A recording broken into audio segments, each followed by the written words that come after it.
Welcome back to another episode of IndieFilm Insider. My name is Owen Carr, a DP and producer here with Jake Rossbell, a writer and director. And today we talked with David Vorderstrasse. David's an actor, writer, and director who I recently met on the set of Starting Quarterback and has written 10 feature films. In this episode, we discussed his writing method, how that affects his acting, and how he's in pre-production for his first ever feature film. It's a phenomenal episode, so be sure to listen to the whole thing. And as always, if you like these episodes, be sure to like and subscribe. Now, on to our conversation with David Vorderstrasse. David, welcome to the show. Thank you, sir. Of course. So can we start with a quick introduction, who you are, kind of what you do within the film space, within the film industry? Yes, sir. David Vorderstrasse. I've been acting for about 12 or 13 years now. About 5 years ago, I ran into the same thing that a lot of actors in Northern California run into. You're working on other people's stuff, trying to do commercials in the Bay Area and things like that. You're not really breaking out or getting any roles that are like really going to showcase you. So I decided to start creating my own content and doing short films, writing features. I did, that was the first one I wrote, was actually Shoeless in the Woods, which is based on a true story about a couple of mobsters. And then went from there, just doing short films, writing features. Haven't gotten any features done yet, but that's the goal. Yeah. So we talked about this a little bit before, but how many features or how many films have you written so far? 10 features. And then I produced the 2 short films, and I had an idea for another short film, but it's amazing because short films, and you guys probably know this too, it's only 15 minutes and they cost a lot of money. Getting everybody together and everything like that, like it's expensive. I had an idea for a follow-up to Shoeless in the Woods, because Shoeless in the Woods was a story that this former mobster who went into the witness protection program told, and I read about it and was like, wow, that'd be a really interesting movie to make. Made it, and he's got a number of other stories. I wanted to do a follow-up to that, but I thought to myself, ooh, that's going to be $5,000, and I can probably put that $5,000 to a feature, which is what I want to be my next goal, is doing a feature. Yeah. Yeah. Sorry, real quick, for those who I've seen it personally, Shoeless, but for those who haven't seen Shoeless, can you just give a brief synopsis of what the movie's about? Yeah, Shoeless in the Woods is about a couple of hitmen who are tasked to kill a guy, and they abduct him and they're taking him off to kill him. But there's a number of things that kind of happen along the way where they kind of gain a begrudging respect for him. You guys can find it on the YouTube page, our YouTube channel, Ravenite Productions. It's there for free. You guys can all check it out. But basically, it was a true story about something that happened back in the 70s, and we relocated it to Sacramento and kind of updated it for budget purposes and things like that. But that's what it's about, is basically a murder that took place back in the 70s involving some organized crime guys. Did you also direct that? Yes, direct, wrote, and starred in it, which next time around I decided to not star in anything. Because, You're right. I see. So, like, do you have any interest in, like, kind of also in directing as well? Or was that sort of this out of, like, necessity of, like, you know, we can't really hire out a bunch of different people, so maybe I can just do it for now? Is that like, or do you, like, have an interest in directing? I do have an interest in directing, especially with a lot of my features where,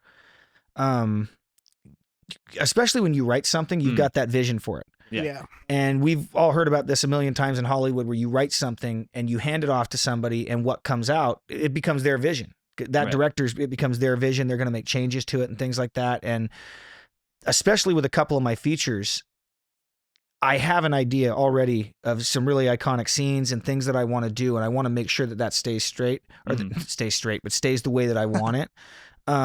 So yeah, and I'm going to try and get better at that, kind of being able to multitask as far as being in the film, directing it, and writing it.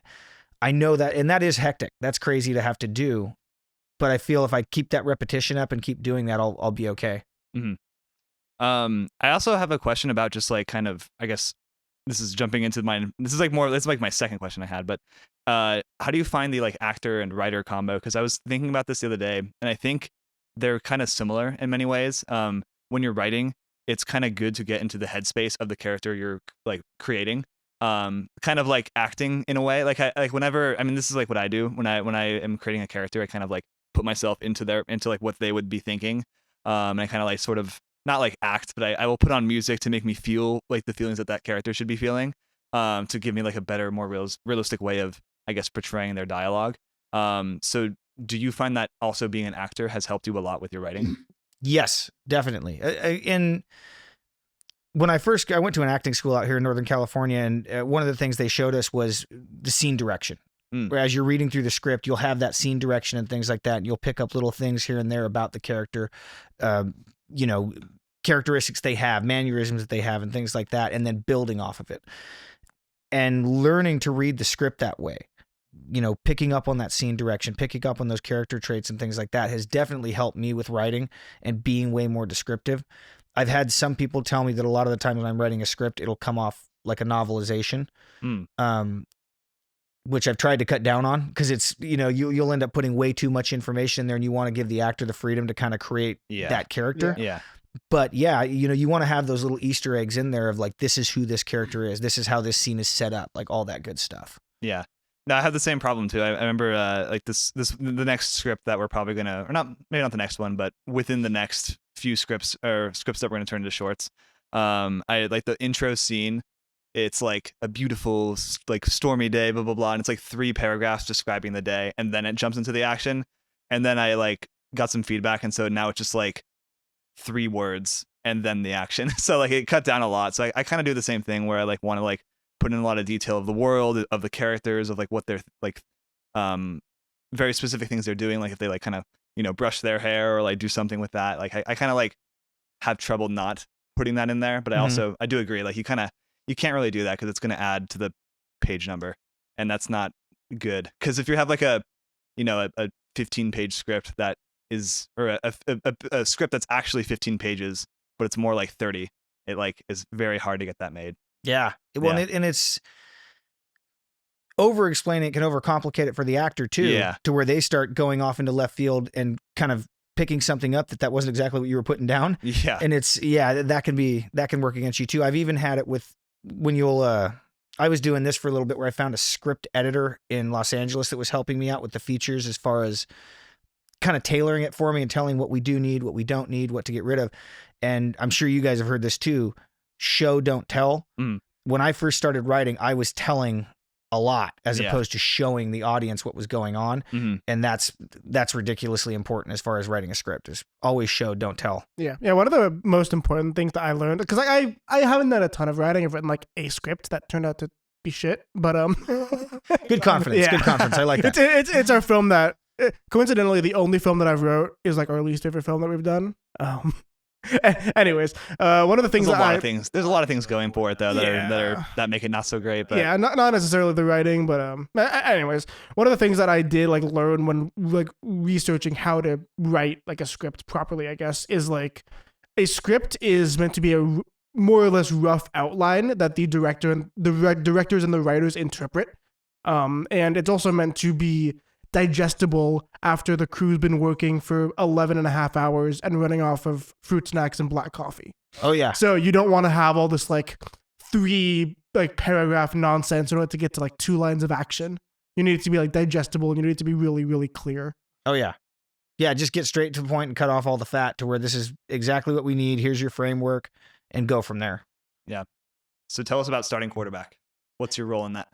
And Starting Quarterback, I play Dave Krugel, who is a former football player he's one of those people who just prepares, complete and total planning. But then when he gets to the big game, he chokes.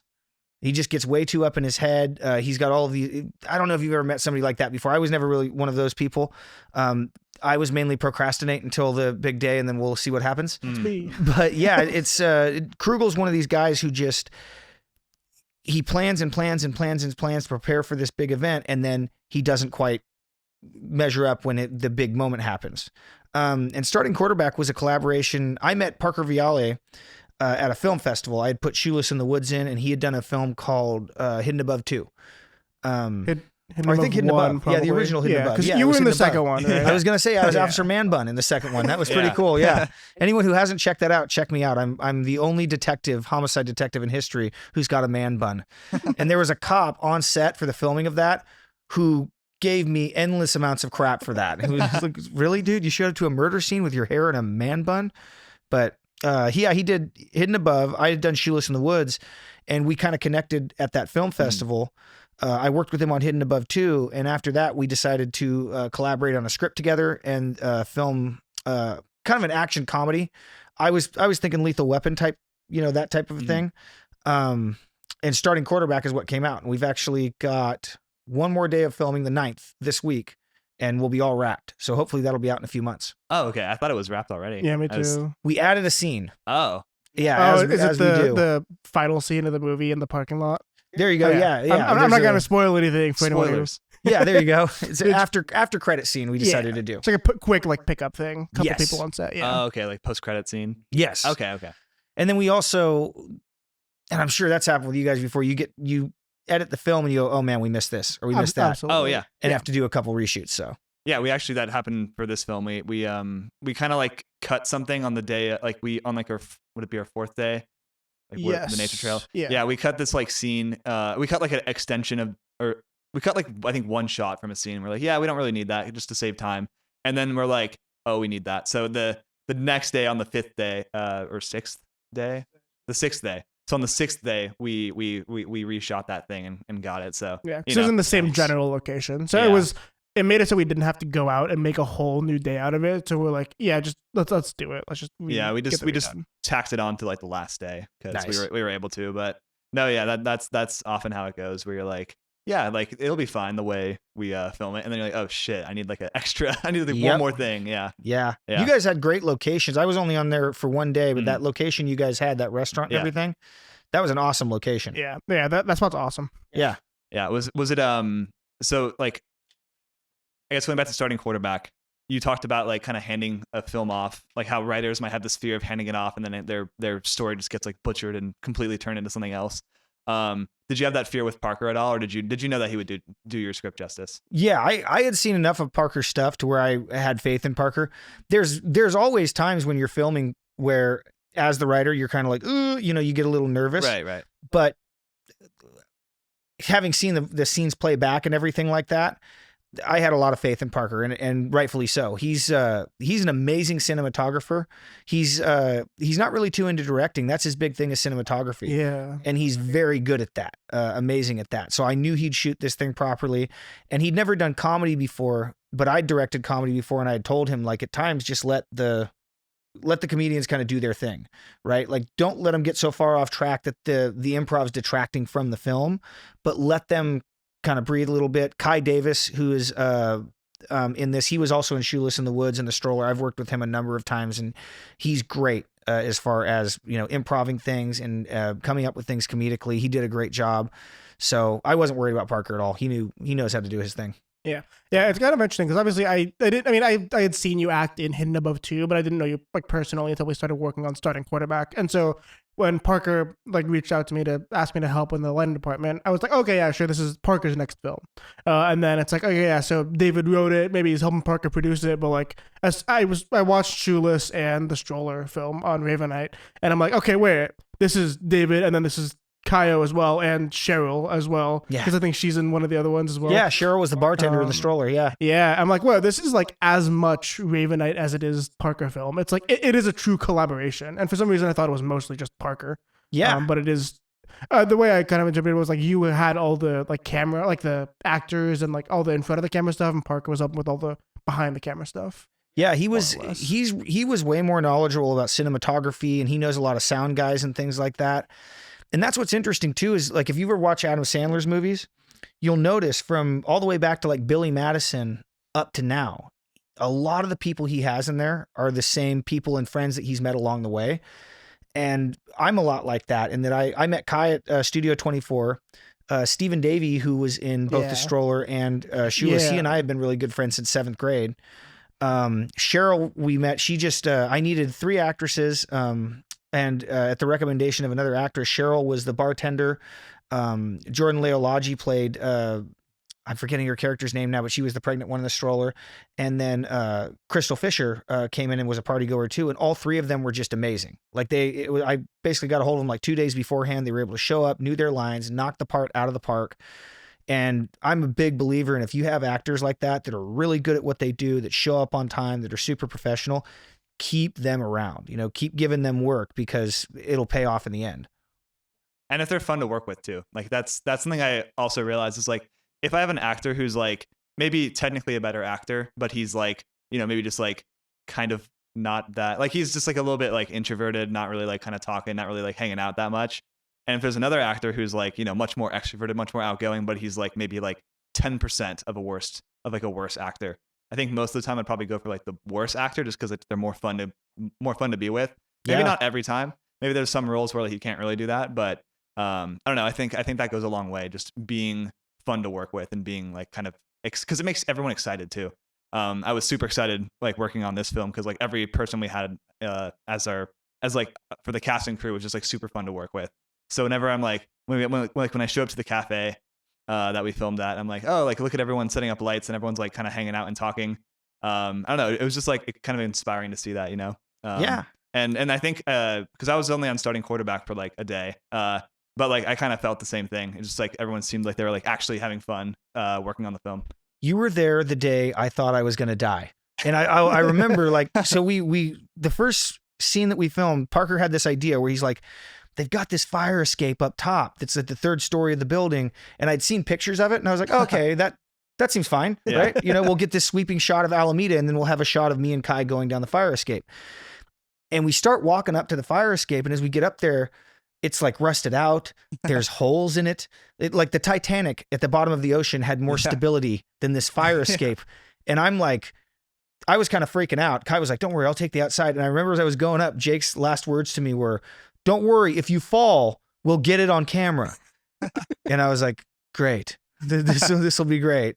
And I could not wait to get done filming that scene because, I don't even know how we're going to edit it. Cause if you watch it, as me and Kai are walking past the camera to go down, the thing was like so unstable. The camera's like bouncing up and down, but Parker knows his stuff. He'll be able to figure it out. He'll be able to edit that in. Yeah. So Yeah, I think I can't remember. Were you on set with the Lamborghini that one day? no. Okay, yeah. Yeah, because I think I was on set for 4 days. It was that day you mentioned the Lamborghini, the office, and the football field. Yes. I believe. So how many have there been total? Like 7 now? 8? Yes. And then this will be eighth day of shooting will be on the 9th. And that's when we're going to wrap and we'll be good to go. Yeah. Yeah. It's Yeah. crazy. Yeah, I'm not like mad at myself, but like the 2 days the 2 big days that I missed are the ones where the people got blown up. That was fun. Yeah. That was, that was the last thing that we filmed. Yeah. And Rain Williams, she did the special Yeah. effects on Shoeless in the Woods and she did the special effects on this and she's brilliant. Like I hate CGI. I can't stand it. And I love the horror movies of like the 70s and 80s where you had guys like Tom Savini and Clive Barker. I always forget his name, but the guy who did the effects on An American Werewolf in London. And I love that, like the actual blood and the squibs and everything that they put in there. And that's Rain's style. Like she's very similar to Savini and Clive Barker. And we have a scene where somebody gets blown up and just blood goes everywhere. And Rain shows up and she's like, yeah, I've got this basically potato gun thing and I'm going to fill it up with blood and nail you guys. And I was like ready for it. I was like, okay, cool. This will be fine. You know, I was not ready for it. Because the minute I got hit with this blood, it was like, I can't see. I've still got dialogue and I've got to catch this hand and like all sorts of stuff. And I was like opening my eyes and I could just see red. And we got through the scene and everything. But when you guys see it, like I just got Peter North with blood like all over the place. It was ridiculous. And I couldn't see anything, but still had to get my dialogue and still had to interact with my co-star. So that was a first, but it was fun. Yeah. Jeez. No, that sounds intense. Yeah. Yeah. I mean, I do agree. I do find it more interesting when they use practical effects. The next film, I keep saying next film, but the film that we have in the future towards the end of the year will also need like a lot of like effects like that. And I do agree. Like I'm kind of thinking like there's some stuff where I'm like, you know, I don't know how to not use or get someone to like help with that, like CGI wise. But like I also know that it'll be more fun and then it'll like look cooler if we can do it practically.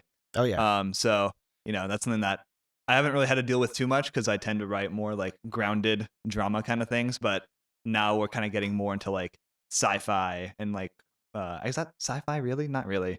I guess more like fantasy kind of. No. Horror. I guess horror, like romance. paranormal. Yeah, like supernatural. It's like a supernatural. Supernatural. So I guess, yeah, I don't know. That's something so that'd be good to contact. What was her name? Rain Williams. She's awesome. Okay. Yeah, she's amazing. I have her on Instagram too. Okay, cool. Yeah. Sweet. Well, yeah. I read those. I only read 2 scenes. The one that I auditioned for, and then the one you guys sent me. And in both scenes of your guys' script, it definitely intrigued me because I couldn't figure out who this guy was. Like I couldn't figure out if he's a private investigator. Is he a stalker? Is he an escaped mental patient? Like it was so open to interpretation. So I'm really excited to see that film when you guys get it done. Yeah, we actually have a first cut, or very rough cut, but we have a rough cut of it done already. And that's something that Owen and I kind of comment on. Like whenever we finish a film, if we love the film, the editing will be done in like a matter of weeks. If we hate it, it'll be done in a matter of months. Yes. Because I think we did one film in November that we just finished the editing on like a few weeks ago. Oh yeah. And so that one wasn't really us hating it. No. It was more so just like, because it was literally, it's public right now. It's called Death Knows My Name. It's on the YouTube channel Orange Juice Media. Check it out. Yes. Yeah. I was gonna say I haven't seen that yet, but I've seen that online, probably on your guys' pages. Yeah, right. yeah. Yeah, it's not that we hated it or anything. It's just like it's not the most exciting in the sense of like it's literally a 7.5 minute short of two people talking at a bar, and it's not that it's bad. Like it's a fine movie, and like I'm pretty happy with the cinematography that I did on it. But it's just like not the most like, yeah, I'm ready to get out of bed today and edit this movie. It's gonna be so awesome. Just like cutting back and forth, basically. Sometimes those ones though, like because I love Tarantino. And what made Tarantino great was a lot of his dialogue. Those scenes like in Reservoir Dogs where they're just sitting at that table at the beginning talking back and forth, or in Pulp Fiction when they're just talking back and forth. So like some of those, like you're saying, that 7.5 minute short film where it's just a lot of dialogue, some of those scenes, those types of movies can be the most entertaining. Yeah. Just because of how much, depth the character can give. Yeah. And I also think this one we got kind of hung up on because this was the first film that we've done that neither of us have written. Because it was originally written as a 30-day film challenge. Because there's this guy named Jacob Owens online. He runs this like filter company, but he also does this like yearly horror film festival. And the thing is, under 5 minutes, you have to have like this phrase, and it has to include this like aspect, whatever. My friend Tony's done that. Do you guys know Tony Alfaro?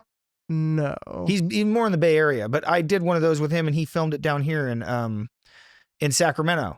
And I've done that before. Yeah. Like there's a 10x10 challenge they do here in Sacramento too, where it's like a, like make a film in 24 hours and things like that. I've done that before.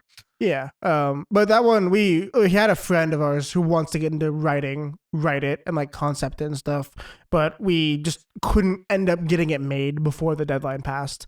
So we ended up shooting it like a month later, I think so. Yeah. And then by that point it's like, oh yeah, we don't really have anything. Like we have no reason to like rush the post-production or anything. Right. Because we weren't really planning on submitting it into festivals because of how, for lack of a better word, like simplistic it is. But I guess that's accurate. But yeah, so it's just like we didn't really have like a rush to finish it. Because for this one, we're planning on submitting it to a bunch of film festivals. And so we need to like get it done basically ASAP to get the widest window of submission possible. Nice. Yeah. It's also like this current one we're doing I think is 18 minutes right now, like 18 and a half minutes right now. And like, that's pretty long, obviously. Because like we talked with, Martin Anaya, he runs the Sacramento International Festival on our 5th episode of this podcast. And he said like, and we pretty much talked about that. Like if you're like 15 minutes long, you're essentially like 3 short films long. And so you have to be like better than all those potential short films combined to like get that spot. Cause they don't, it's not like they hate longer films. It's just harder to program them. And so like that's something we're also trying to work down and kind of like get it down a little bit more before we get the final cut. And also, if you want to be cynical about it, it's the 3 short films, but you also take the place of potentially 3 film crews that would be invited to the festival and buy tickets for it and fill up seats. Right. And so from the festival's eyes, it's like, okay, is this really like probably 6 times better than one individual short film to be worth programming? And it's just like a risk you have to be willing to take, pretty much. But like I don't know. Writing like 5-minute films is hard. Yeah, because it's like to make something 5 minutes long, incredibly invigorating and entertaining, and you're going to suck the audience in that way. You're right. That's really difficult. Yeah. It almost seems harder than writing a feature. Yeah. At least if you wanted like a really, really good one. Yeah, and both of my short films have been around 15 minutes long. Like that's what I had in my head with, that's a short film. Yeah. It's 15 minutes. And you're right. When you start getting into the festivals and things like that, that's what they're looking for is a 5 to 6 minute long film and move it along. So. Yeah, it's like unfortunate, but like I don't think that really means you should try to, I guess, adhere to that all that much. Like I think if you have a story you want to tell the story that you want to tell. Don't like really worry about like trying to get it into festivals. Obviously it's like super awesome too. Like I wouldn't. It's easy to say that like right now. Like I don't care if I get into festivals, but also like I think like if you're going to really, if it's going to make you tell like a worse story, then I don't think it's worth it to pay attention to. Yeah. But no, because I do agree. I've been each time I do a script now, it gets longer and longer and bigger concept because I feel like I'm able to, since I'm able to get like, because this script we just did, I think was, how long was it? Like 18 I think like pages, 19 or so. 19 pages. Yeah. Yeah, like because the one we did before that I think was 10 pages. Now it's 19. I've also written a feature before as well, that we haven't done anything with yet, but they just get longer and longer. The next one that I would like to do is probably like 20, going to be beyond 20 pages and stuff. So it gets more and more complex, and it makes me feel like I'm going backwards if I were to do like a quick like 2 to 5 minute film. I Yeah. would feel like I'm kind of like, oh, I have so much more I can tell. I have so much more I can do. I want to show off my writing skills. I don't want to like write like a little like 2 to 5 minute one, you know? Yeah. Have you found that you have been expanding your writing, I guess, technique in that way? Like sort of like starting out smaller and getting bigger and bigger and bigger until you get to that feature? Yeah. Well, in fact, I had told you before about the most recent feature script that I wrote was The Pestman. Yeah. And The Pestman was originally a 10-minute film that I thought of. And then I was like, I could expand this and make this bigger. Yeah. And kind of went from there. And now it's 90 pages. It's 90 pages now. Excuse me. But yeah, you'll have an idea for a short film that you're going with and realize, oh my God, this could be much bigger. This could be, 20 minutes, 30 minutes, something like that. But that's what's crazy too, is when you get onto the film festival circuit, have you guys gone through that process yet as far as submitting? Yeah. Yeah. A lot of those things, it'll be like $50 to $75 to submit. There's no guarantee you're going to get in. And I had never thought about that before. You guys actually just brought that to my attention about a 15-minute film having to be like 6 times better than 3 under 5-minute films. Yeah. That makes a lot of sense. And I've been rejected from a few, especially down in Southern California, from a few of the film festivals. And I was like, what's going on here? And it was probably that. Like they had to figure out a way to get all these short films at around 5 to 6 minutes in, as opposed to my 15-minute film. Exactly. Yeah, that's it's just an unfortunate reality. But it's also strange because we did like a couple micro projects, not recently, but last year, like Lessons Learned and that one. So this film that we did, Lessons Learned. I think you directed that, right? Yes. Yeah. Yeah, I wrote and directed. So yeah, it. you did write that one too. Oh, and it's just like it's just like two brothers. They're playing. They're shooting like BBs, like shooting BB guns, and then the other one like pranks the other one by like, oh, I'm gonna shoot you. And then like it's just like a really like quick film. And we submitted that to a couple festivals, and around the same time as our other film that we really, really hate called Old Wounds, which we should delete from the internet. You guys like hate half of your films. You're like, oh, I hate these. No, Yeah. that's the same one. Yeah. But yeah, so we had Old Wounds and Lessons Learned kind of around the same time going into festivals, and they both got rejected. And Old Wounds is like 15 minutes, so that kind of makes sense. And also it sucks. And then you have Lessons Learned, which is like, less than 5 minutes. Yet it was like also getting rejected. So we're kind of, it is kind of confusing on like what actually gets into a festival. And I guess it kind of comes down to like, if they like it, I guess. Yeah. Which obviously like, of course, but I don't know. I don't see why that one got rejected. It was like super. Yeah. It was like 4 minutes. Yeah. Yeah. And it's like safe. It's like not like dark or anything. It's just like wholesome. I mean, kind of. Kind of.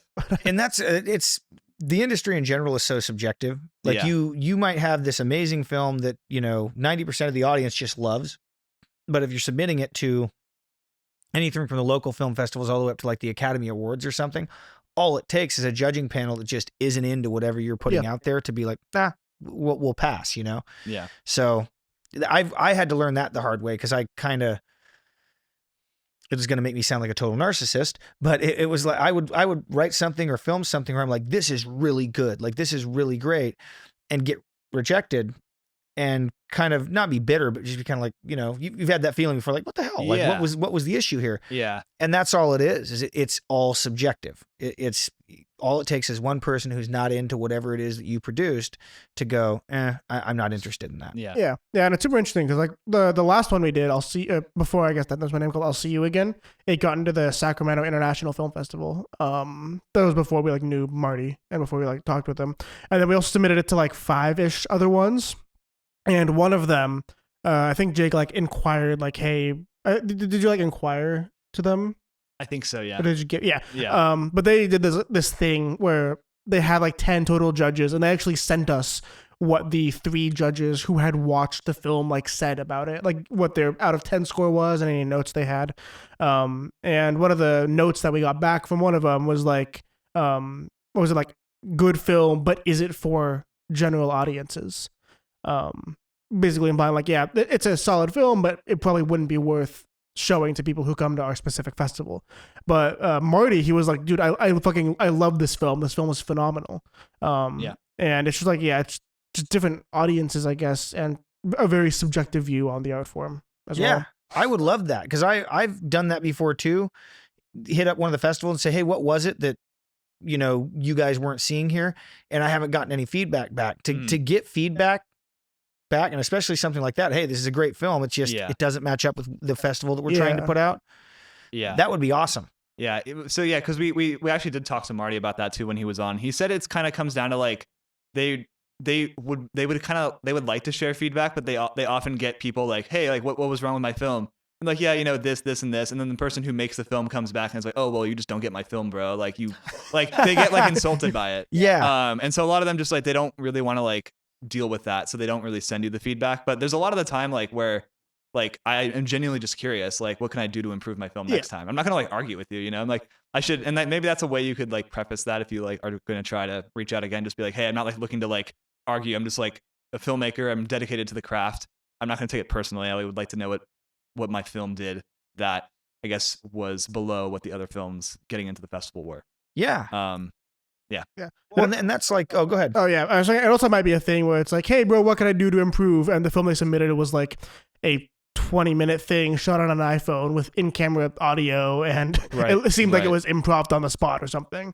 Like I could be like, okay, yeah, well, you're not actually trying, so I'm not actually gonna give you feedback. It could be that type of thing too, but yeah. And going back to what Jake was saying, like if I've had that happen before, where you have to kind of, whatever ego you have to push it aside, whether it's with writing or filmmaking or anything like that, because I want that feedback. I want to, like you said, kind of make myself better as a writer, an actor, a filmmaker, all of that. And I think there is a lot of that out there where you'll have those people who can't let that ego go, and it becomes this battle of, well, you don't get my film, or you don't understand my greatness, or like something insane like that. And it's like, no. I, especially from my perspective, it's like, no, I want that feedback. That's why I had you look over my script. I've had other people look over my script, and you have to just take that feedback as, okay, apply this. Maybe I don't agree with this, but either way, it's getting me closer to the end goal, which is making a good movie.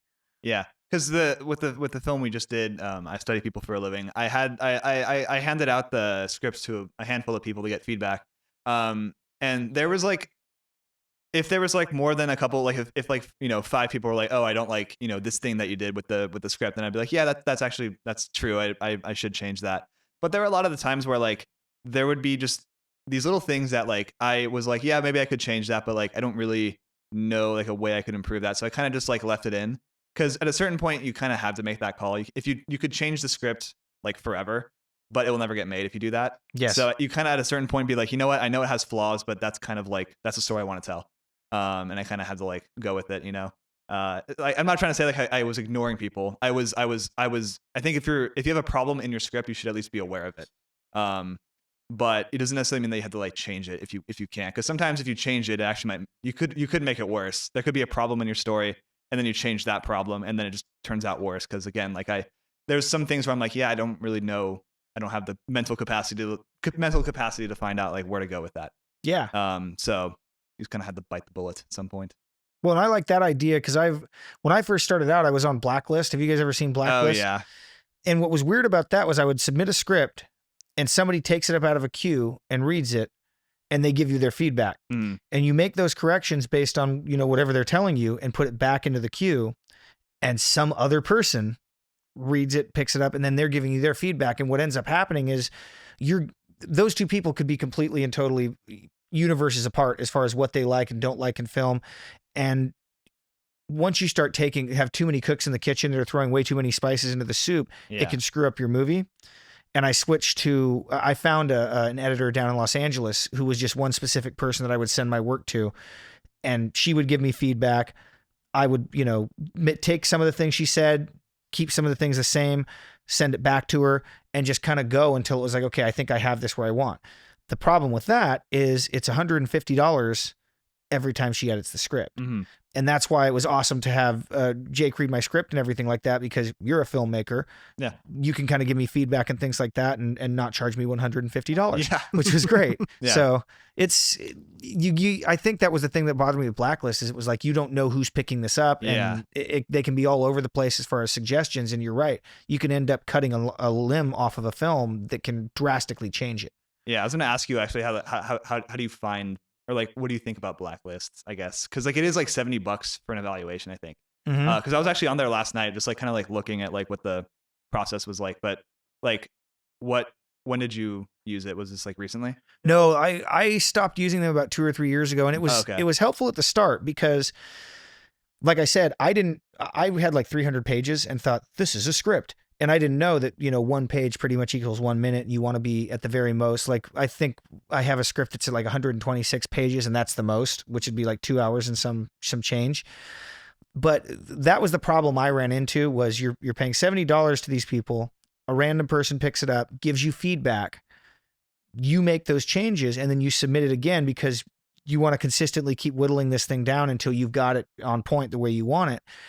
And it could be some other person because I don't know how they exactly how they qualify the people. They say it's industry insiders and people like that, or professionals, but you don't know who you're talking to. And it could be like one of the worst things I ever had on that site was I had my mob one, right? I have a script about the mob, and I submitted it. And the first thing on their review was, I hate these mob pictures because I'm from New York and these always give Italian people such a bad name. Yeah. And then gave me my notes, and I was like, well, this is going to suck, because they went into it with a negative mindset. Yeah. When I submitted it again, I got someone completely different who also gave me feedback, but it can tend to send you in 1,000,001 different directions if you're not having just one person look at it and say, oh, okay, these are the changes they've made. This is different. This works. This doesn't. I was about to say that too. Like, if you have someone who's sort of like, you don't know who they are, if you're doing a film like about like alcoholism, for example, and the person you give your film to had like a you know, alcoholic parents growing up, Mm-hmm. and your film is like about that, they might be like very like, it might be like kind of eggshells for them when they're reading it. They're like, oh, you know, I don't know. They might be kind of nervous reading it because it might bring back some bad memories and stuff. So I was just thinking about that. I was like, yeah, you could get someone who like is either like, I guess like has a personal connection to the story, but like in a bad way, or someone who's like more removed from it and give you, because it's less objective when it's someone who like has personal, you know, a personal tie to the film, or a personal tie to the screenplay they're trying to like give an objective opinion about. And then it kind of sucks. You can't really like control who sees it, or like have someone who's like, that's kind of crazy. Like, I'm gonna tell you, like, what did he have to read it? Could he not like hit next or something? Like, I don't know. For him to open up with it like that too, it was like, oh great, this is good. And everything he said too was negative. Yeah. Like and it was kind of telling, because the main character, or not the main character, but one of the main characters is he was a real guy named Roy DeMeo. And he's a completely repulsive person. He's a mobster. Yeah. Unlike what we see on like The Sopranos, or even when you watch Goodfellas, right? Henry Hill, when you watch that movie, you're kind of like, oh, I kind of like him. I'd have a beer with him. In real life, you wouldn't want to have a beer with any of these people. They're predators. Like, they completely screw everybody over.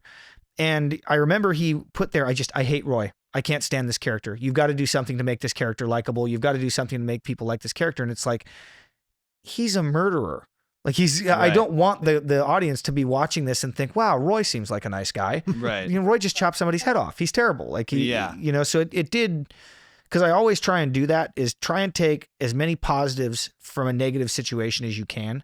I've been on bad sets before. I have enrolled in horrible acting schools before, and you've always taken something positive away from that. You know, like with the acting school, I know what I don't want in an acting coach and an acting school now. With bad sets, don't work with this person again. You know, like that type of a thing. And you learn how to navigate those situations moving forward. Do you have any has acting, because we also talked about how acting has influenced your writing, has it also influenced your directing, or vice versa? Has directing influenced the way you act? Yes, probably the first more. Acting influenced the directing. Yeah. Like one of the challenges I've had in the past is, and this is good, actors improving, right? You'll have a situation where you've got their lines and everything like that, and actors will tend to want to improv. They'll want to add things to it. And I know what that's like, because I've had, you know, something that gets put in front of me and I'm like, oh, wow, if you added this to it, this would really punch this up, or this would really, you know, drive home the dramatic aspect of it a little bit more. And with directing, because I'm an actor, I'm really good at being able to tell good improv versus bad improv, and when it's taking away and when it's adding. Yeah. And when to pull that actor aside and be like, just stick to the script here. And now I usually, when I'm directing, will say like, all right, guys, don't improv unless I tell you to. And we'll do, you know, 3 or 4 takes. And once I have what I want, you know, for the editing bay where I know I've got what I want, then we'll do 2 takes. All right, guys, play with it. You know, do what you want. Have those conversations, throw those extra things in there, because, you know, you end up getting, especially with guys like Kai Davis, like I mentioned before, on starting quarterback, he'll take the ball and run with it, and he'll give you something really cool. But when I guess that was what the point I was trying to make, is like, as an actor and then directing, it's like you can tell the difference between good improv and bad improv. Yeah. Because I kind of I do like to let my actors sort of have some liberty with the scene, to an extent. One of the films we did recently, I'll See You Again, it ends with the main character on a cliff, and he's like looking out into the, like, you know, it's in Bodega. We filmed it in Bodega Bay. Oh, nice. Yeah, it was a really, really cool location. And so it's like, you know, kind of facing towards the ocean, and the actor Phoenix, he's like, you know, should I stand up or anything? Because he's like sitting down, kind of like looking there, and the implication is that when the film cuts, he probably jumps. And then so when he was like, oh, maybe I could like stand up and kind of like stand there for a bit, and then you can cut the black. I was like, oh, that's actually kind of a cool suggestion, because it kind of gives you, it's like maybe he's standing up to walk away, or maybe he's standing up to walk forward. And so like I think it made it more ambiguous, the ending. But that was like I love when that happens, like when an actor like has like a really cool idea. I'm like, yeah, let's do it. Yeah. There's oh, go ahead. Well, I was gonna say, I think in Jaws, I think that was also improv. The like, you're gonna need a bigger boat. I think yes. I think that was like just the actor, like, and that's like the most iconic line in the film. Yeah. Well, and that's interesting you mentioned Jaws, because that scene where Quint, why am I spacing? Robert Shaw? Maybe. Was his name? I think, yeah, Richard Dreyfuss, Robert Shaw, and Roy Scheider, when they're sitting in the boat on the Orca and he tells the story of the Indianapolis. Robert Shaw, the first time that they filmed it, thought it would be a really good idea to do that scene drunk. Oh, and, yeah. Yeah, and it just, and I don't think Spielberg's ever released the footage, but it was a disaster. Yeah. Like it didn't work at all. He was way too drunk. And I guess they woke up the next day and Robert Shaw was like, did I embarrass myself last night? And they were like, yeah, like we're going to reshoot that. And then they reshot it. And they said that for the most part, he got that in one take, like just nailed that in one take. So yeah, that's one of those things where improv can go very good or very bad. Yeah. It just depends. Yeah. I've never had it go bad though, because I don't know. I don't think it's probably more a comedy thing. I mean, not necessarily, but I think you do see it probably more in comedy, because it kind of encourages you to. So, and I haven't really done any comedies. We've only been doing dramas and dark films. We're trying to branch out though. Because like the scene, the cafe sequence was probably the most comedic of the film. In terms of like, I don't know, just comedic in the way of like, I don't know, some of the things going on, if that makes sense. Like it wasn't like outright comedy, but I don't know, I find it funny. Well, there were a couple of times where my character's messing when we're doing the job interview. Yeah. There were a couple of times where my character was messing with him a little bit just to kind of get a rise out of him and things like that. So yeah. Yeah. Those like little brief moments of brevity or levity, I should say, in those Mhm. dramatic scenes help a lot. I Yeah. like that when you have a dramatic story, but you have those little comedic moments here and there to kind of lighten the atmosphere to where it's Exactly. not completely, Exactly, yeah. Because that's also like that's the thing too, is like it can lighten the film, but it also makes the darker moments darker because you can show like this is like the high and this is the low, and then instead of the entire film being a low, it's like you give it a high and then it goes and Yeah. you can give a lot more of a, I guess, emotional impact Yeah. if you do it that way. Robin Williams, that's one of my favorite, comedian, Yeah. actors, everything of all time. I remember watching him as a little kid and being like, I want to do that. I want to be Robin Williams and Eddie Murphy. Those were the two guys where Yeah. I was like, oh, those guys. And both of them have done dramatic roles. Robin Williams has done a bunch, but he's great at that. He was just amazing at that as far as finding those comedic moments in a either dark or really dramatic story and hitting it perfectly to where you didn't lose the drama to it or lose the seriousness to the scene, while at the same time having that little breath of fresh air and letting the audience kind of relax. So Yeah. Let's see here. I was just gonna ask you, like, how do you find the time to write so prolifically? at first it was on the back of the ambulance. Like you would run a call, and if it wasn't your call, like the medic took it, the medic would usually be inside, or you might end up on the wall, what they call on the wall, where you'd be in the ER and you're just sitting there with your patient waiting for a bed. So I just take out my phone and start writing right there. Or just on the back of the ambulance while we were posted up waiting for a call or something like that. Now, I try to set aside 2 or 3 hours a day to write. Rare that I'm able to get that consecutively, through, but I think that's probably the biggest thing, is just setting that time aside to shut everything off, throw your phone upstairs, and just write and focus in on it. Because usually when I get on a roll, you hit while the iron's hot, where you can start jotting those ideas down and making some progress. Yeah. Do you focus on one project at a time, or do you kind of bounce around? I'll focus on one at a time because my brain goes all over the place and I'll get easily distracted. Yeah. Right now I'm focusing on the Pestman, but I got to a certain point with the Pestman where I'm just trying to look into how to produce that. I'm trying to find out how you fund it. The big thing for me is distribution. Yeah. Like, how do you get a movie into theaters? You've got to, and that's what scares me is selling it, because I want to make it for $200,000. If I make it, do I sell it to someone? I don't necessarily want it to end up on a streaming service. I want it to be in the theaters and things like that. So I've been focusing on that. And then I went back to a film I wrote called Badass Bitch about a female pro wrestler, and tried to tune that up a little bit. Just printed it out and went through it and found a bunch of things that I needed to change and things like that. I think that's a big thing too, is you'll end up focusing so much on one project.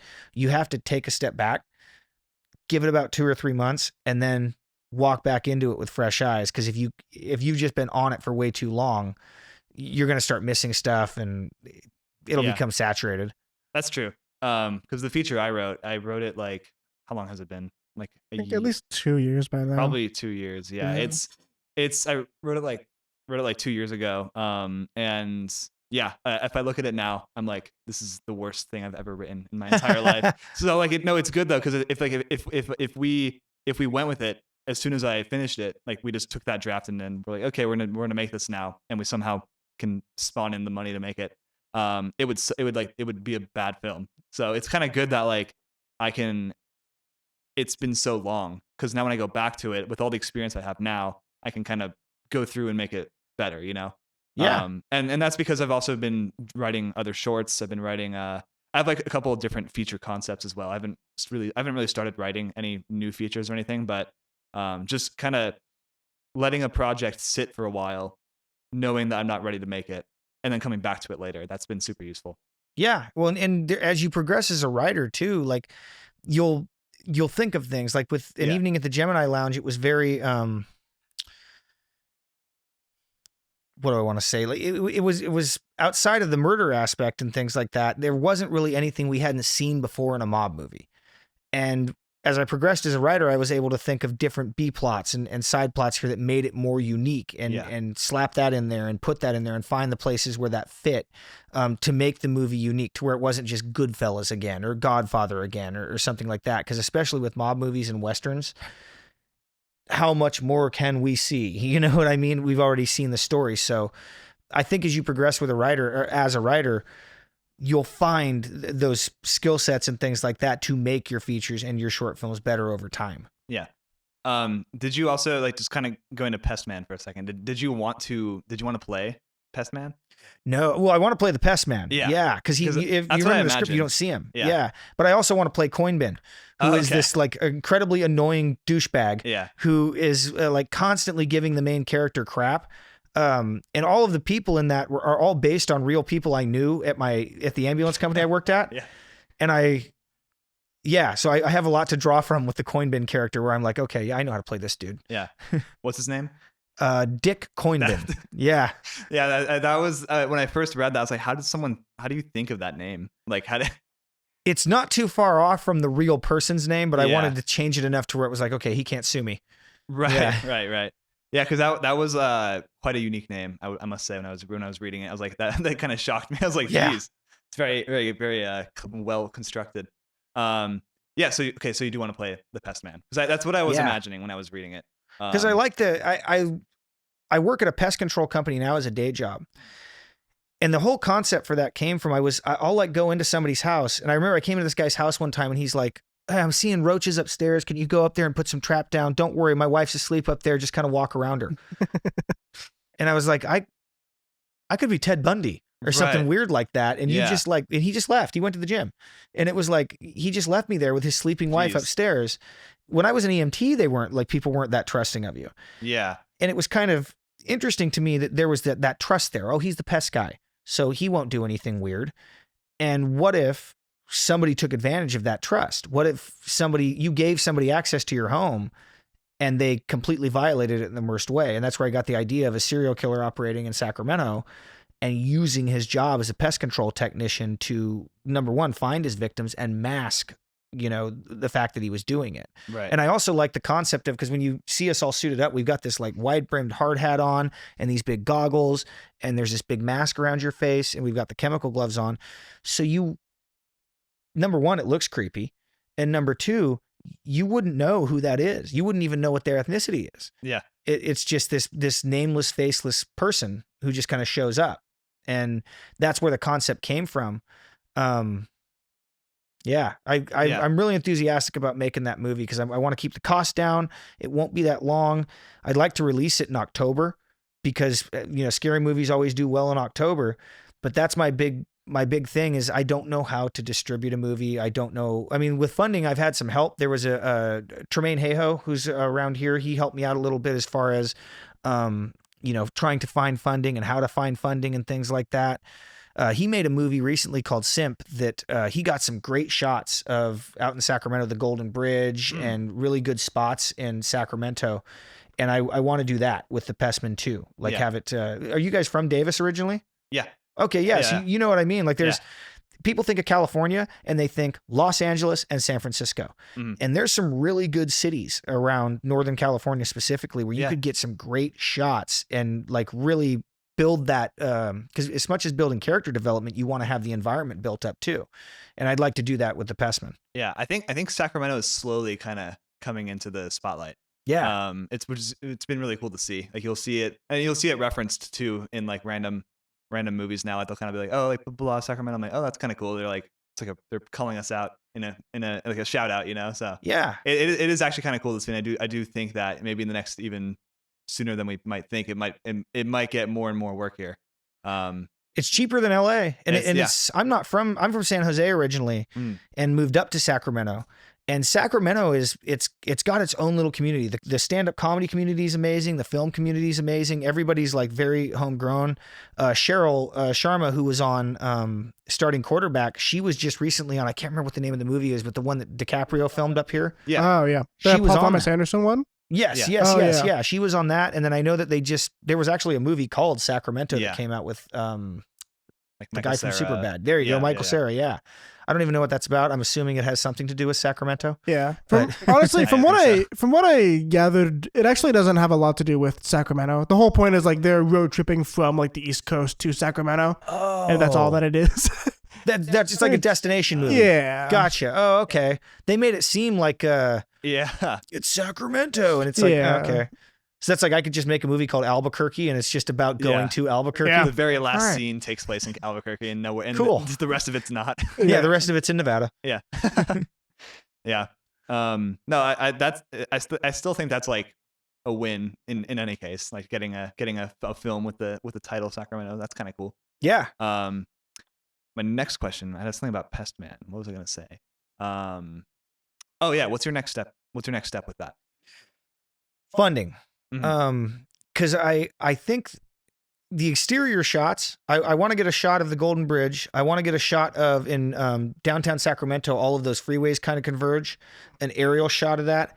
And then I want to get a shot of the Port of Sacramento, as well as this sign over the freeway where you're entering West Sacramento and things like that. Things that throughout the film kind of remind you where it's at. And it takes place in the summer. And if you've ever been in, I mean, you guys know how it is, even in Davis, that heat moves into the valley and gets So stuck in bad. here and it's stifling. Like it's Yeah. insane.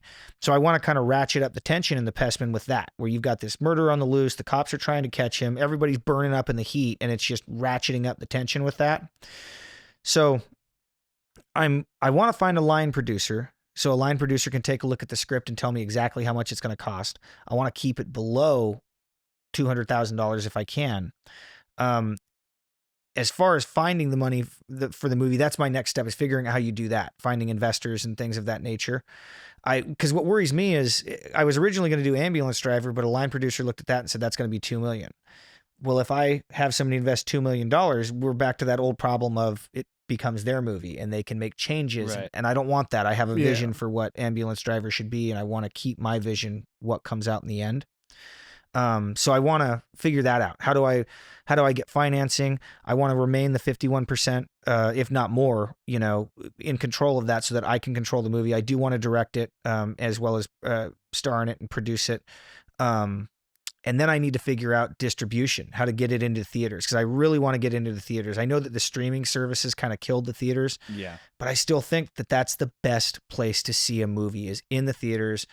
I don't know if you guys remember when they were like funny movies, right? When like Yeah. Old School or Step Brothers came out and you'd have 50 people in the theaters just laughing together Mm. and experiencing this thing together. You don't even know these people, but here you are having this experience for the next 2 hours. Yeah.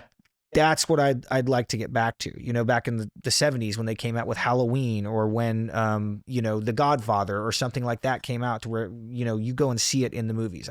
The streaming services, you're just sitting at home and you get distracted with your phone or making Yeah. dinner or something like that. So those are the next steps, is finding funding, making sure that I can retain, control over the movie so that it's my vision that's coming out, and then figuring out the distribution aspect of it, which is, I think, is going to be the hardest part. Yeah. Yeah. I know like nothing about how to do any of like the Yeah. distribution part. That's kind of that escapes me.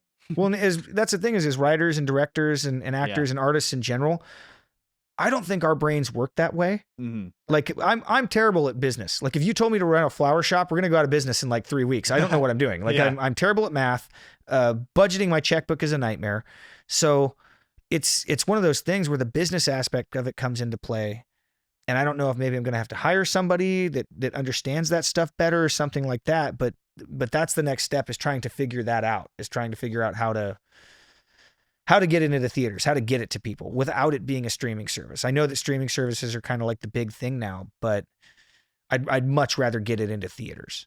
Would you kind of concede that though, if it's like impossible or if it's like really difficult? Like, would that be like a deal breaker for making the film? No, because if it could get onto a major platform like Hulu or Netflix, Yeah. okay. Because we've seen a number of those. Like Netflix will occasionally have that thing. Like most Yeah. recently, they had Adolescence, where that just Yeah. became a huge thing overnight. Or they'll have a movie that'll come out that'll be like a huge thing overnight. It doesn't seem like I remember being a little kid, and when Jurassic Park hit, like the whole world was on fire with Jurassic Park. Like everybody was Yeah. going to see that. You don't really see too much of that anymore, but every once in a while, like remember Tiger King? Right. Everybody went nuts over Tiger King, and it was Yeah. like this thing. So if there was a way that I could put it onto a streaming service and get enough marketing behind it and things like that, to where we could have that kind of effect, where people went and saw it and really dug it, even if it was on a streaming service, I'd go for it. But ideally, I would love to get it into the theaters, and then after, kind of like what they used to do, have it in theaters for 3 to 6 months and then put it on the streaming service. Yeah. Yeah, like I said, I don't really know how to like, actually Yeah. do that. I think like isn't there a route usually with like a film fest or there's a route with a film festival where like you get it to a film Yeah. festival, a distributor or someone who works for a distributor sees it and then approaches you about acquiring the film. I think that's kind of one of the ways you can do it. I think so. Like you want to shoot for the bigger ones, like cons. I don't know if it's cans or cons. Like, I People con- say it so I say differently. con. Yeah, cons Con. sounds better. Yeah. Yeah. And then there's Tribeca in New York. Yeah. But trying to get into those bigger film festivals and get it seen that way to where somebody sees it and goes, wow. Because that's how, or I think that's how he did it, was Kevin Smith when he did Clerks. yeah. I think he put it into a film festival and the Weinstein Company saw it and was like, oh, we like this. Yeah. Yeah. A lot of good how well that went. But yeah. Yeah. Yeah, I think that's the most common way for indie films now to get distribution is getting into like Tribeca, Con, South by Southwest, Sundance, because basically it's pretty much assured that at all those film festivals, reps from like A24, Blumhouse, Neon, they will be there. And so it's just kind of like we're going back to like, oh, is it a right match for our company? Like, I don't know. If I had Jason Blum's phone number, I'd hit him up about Pest Man. Like that sounds kind of something that's right up his alley. A24 I like a lot too because I really liked X and a number of other movies they've done, and it seems like they're geared more towards indie filmmakers and putting those indie films onto a mainstream platform and getting them, out there like that. Whereas like, I mean, it's crazy too because I have a lot of friends who have moved down to Los Angeles for acting and things like that, and they said now it's kind of a ghost town. Like the studios aren't really doing a whole lot anymore. Yeah. So It's because of money. yeah. Because the filming stuff in LA is so ridiculously like it's so expensive. Yeah. And especially I think people are flocking right now to Atlanta is one of the bigger film towns. And New Mexico. Yep. Yeah, New Mexico too, because like their tax incentives are so good for these companies. I still have to look into it like a little more for like how it actually works. So I was gonna recommend. We do know a line producer that we could definitely refer you to. That'd be to cool. your Yeah. spec budget for.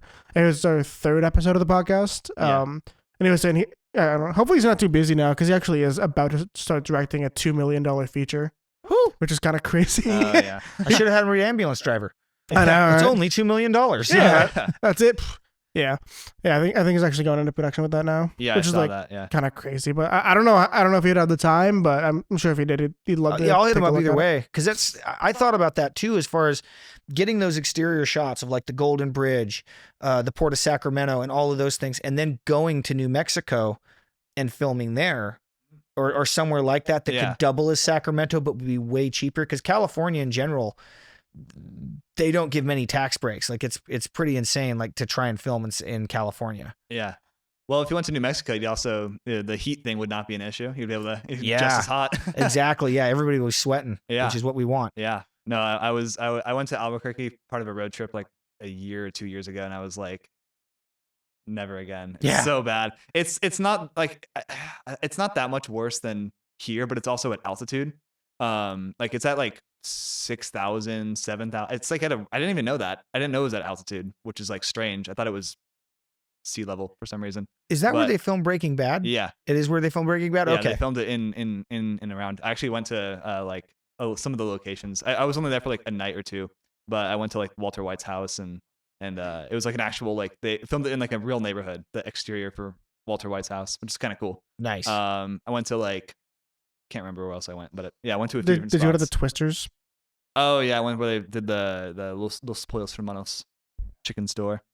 Yeah, it's cool to see that, but very hot there. Yeah. And the portrayal of the meth was very realistic. There were a lot of people just in the streets, just completely high. Wow. So I can see why they chose Albuquerque as the location.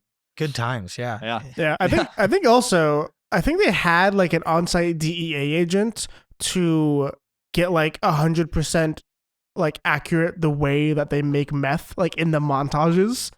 So apparently like Bryan Cranston, Aaron Paul, and Vince Gilligan actually all know how to make crystal meth, which is kind of funny. Method acting. Yeah. Method. Yeah. They just sold a couple of bags here and there just to know how it goes. Yeah. Nice. Know how the drug deals go. Yeah. But yeah, I think they edited the montages in a way where you never actually see the entire process. Yeah. But they all actually know how to do it from start to finish, which is just kind of funny. That's interesting. Yeah. I mean, that's what's kind of crazy too, is that with film, America knows a lot about American history from American cinema, Mhm. right? Like Oh, I that's had true. no idea what Black Hawk Down was or anything like that until I saw that movie. Yeah. Or or anything like that. It's really crazy how there's all these little hidden stories and little hidden gems in American history that we don't know about, and we figure it out when somebody finally makes a movie about it. In Bryan Cranston's case, cooking a really good batch of meth. Exactly. Yeah. And it does seem like it is. A lot of these productions that you hear about, I can't remember what they were talking about. They were like, it would be cheaper to actually fly everybody out to, another state as opposed to staying in Los Angeles where the film actually takes place. Yeah, that's a sign where something's going wrong. If you have to fly, if literally traveling to a different state is cheaper than filming like in your like hometown, that's crazy.